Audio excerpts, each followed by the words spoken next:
Bienvenidos. Hoy vamos a aprender una lección fundamental del ajedrez, la importancia de mejorar nuestras piezas antes de atacar. Nos encontramos en Manila, 1967. Bobby Fischer, con blancas, se enfrenta a Glicerio Badilles.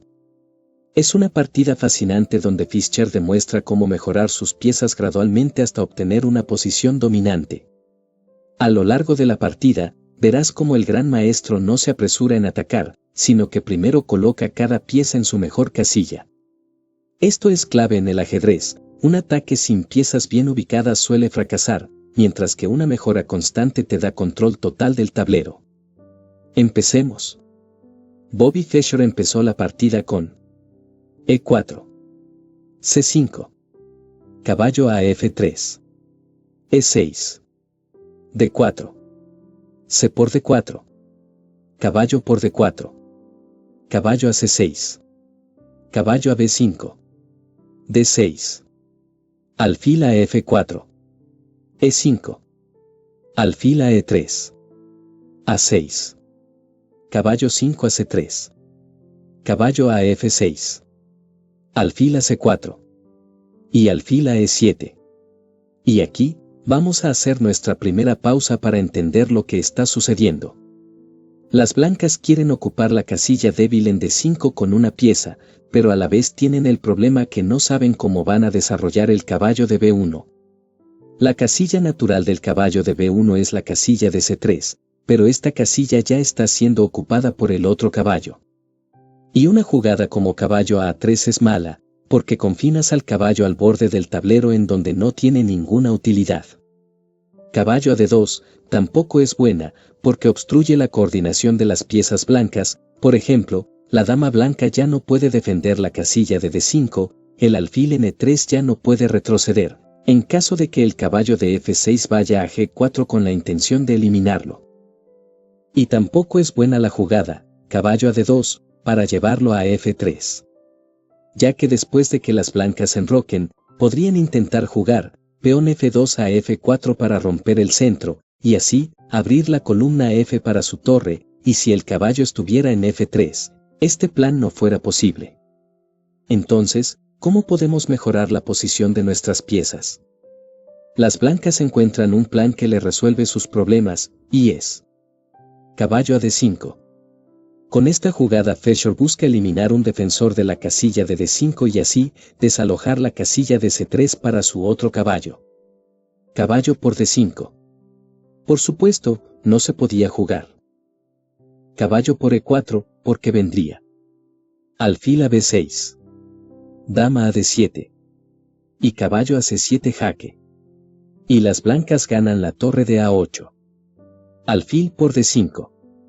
Las blancas capturan con el alfil, porque es una casilla de soporte para sus piezas, como también, para mantener la columna semiabierta D, para luego atacar el peón débil en D6 de las negras. Enroque. Caballo a C3. Y rey a H8. Esta jugada no es mala, ya que quita al rey de la clavada y tal vez, con intención de jugar más tarde, peón F7 a F5, buscando abrir el centro. Enroque. Alfil a E6. Y alfil a B3. Las blancas retroceden con su alfil a B3 para ocupar esa casilla con su caballo, nótese que sería un error estratégico haber jugado alfil por E6. Ya que después de F por E6, las blancas han perdido el control de la casilla de D5. Caballo a 5. Con la intención de eliminar el alfil de casillas claras de las blancas. Caballo a D5. Con la amenaza de jugar alfil a B6 ganando el caballo de A5. Caballo por B3. Y A por B3. La mejor manera de capturar en esta posición, ya que se le abre la columna a la torre de A1. Alfil por D5. Las negras eliminan al poderoso caballo de las blancas. Dama por D5. Dama a C7. C3.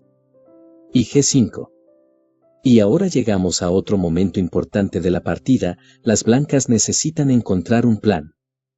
Y mirando con detenimiento, vemos que las negras tienen 3 peones débiles, el peón de G5, el peón en D6 y el peón de B7. ¿Cuál es más fácil de atacar? Veamos. El peón de G5 es fácil de defender con los peones F y H, como también con torre a G8. El peón en D6 está bien defendido, incluso si fuera necesario, las negras podrían doblar las torres en la columna D para sobreproteger este peón. El peón de B7 es más fácil de atacar porque solo está siendo defendido por la dama negra. Ahora quiero que te fijes bien en las próximas jugadas de las blancas, cómo mejoran la posición de sus torres hasta conseguir una ventaja posicional. Torre A4. Torre a D8. Si en esta posición las negras hubieran jugado B5. Entonces, torre A2, y ahora las negras han creado una segunda debilidad que es aún mucho más difícil de defender que la primera. Torre a B4. Torre a D7.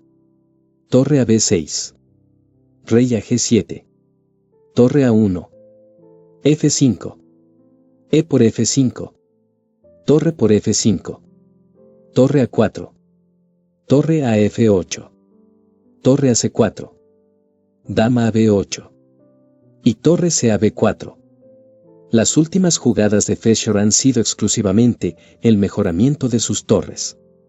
Hasta tal punto que atacan al peón de B7 con 3 piezas, mientras que las negras solo pueden defender el peón con 2 piezas. Dama a 8. C4, protegiendo a la dama, ya que no se podía jugar. Torre por B7. ¿Por qué vendría? Torre a B8, y ahora la torre blanca en B7 está perdida. A5. Torre 4 a B5. A4. Y torre por B7. Y finalmente, el peón de B7 ha caído. El resto de la partida no necesita de comentarios. A por B3. H4. Torre por B7. Torre por B7. Torre a F7. Alfil por G5. Dama a 1 jaque. Rey H2. Dama por B2. Dama a E6. Dama por F2. Y torre por E7. Y las negras abandonaron. Entonces, ¿qué aprendimos de esta partida? Que la paciencia y precisión son claves en el ajedrez. Observe cómo Bobby Fischer no se apresura, sino que primero optimiza su posición, y esto, querido amigo, es el secreto de los grandes jugadores. Hasta la próxima.